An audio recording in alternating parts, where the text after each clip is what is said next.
तुम्हाला प्रश्न पडला असेल की एवढ्या सगळ्या कोथिंबिरीचं मी काय करणार आहे?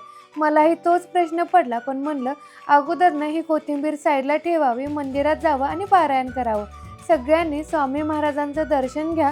इथे आमचं पारायण झाल्यानंतर सगळ्यांना दूध मिळतं प्रसाद म्हणून. इथे दूध घेतलं, त्याच्यानंतर आरती वगैरे केली. तर सगळ्यांनी जे मागायचं ते मागा, कारण ह्या दिवसात जे तुम्ही मागाल ते पूर्ण होतं असं म्हणतात. मग घरी आल्यानंतर सगळ्यात अगोदर कोथिंबीर घेतली. म्हणलं एका ताटात घ्यावी, कारण इतकी सगळी होती तर हातातून खाली पडत होती. आता म्हणलं नीट करावी. तोपर्यंत खुशू आली आणि मला म्हणाली की मैया टी व्ही चालू कर. आता मला हे सगळं घेऊन हॉलमध्ये जावं लागेल, कारण खुशू एकटी कधीच टी व्ही बघत नाही. मी जिथे असते ती तिथे असते. मग तिच्यासोबत मला हॉलमध्येच बसावं लागणार आहे. मग इथे बसले आणि भावाने येताना खूप सारे खुशूसाठी चॉकलेट आणले होते. म्हणलं चला एक खावं, आणि खुशूला टी व्ही चालू करून दिली. सगळी कोथिंबीर निवडली.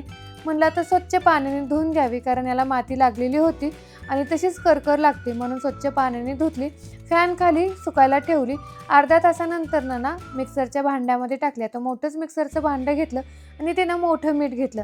आता हे मिक्सरमध्ये बारीक वाटून घेतलं. आता काही जण याच्यामध्ये लसूण अद्रक टाकत असतात, पण मी टाकत नाही, कारण त्याचा वास येतो म्हणून. आणि हे फ्रीजमध्ये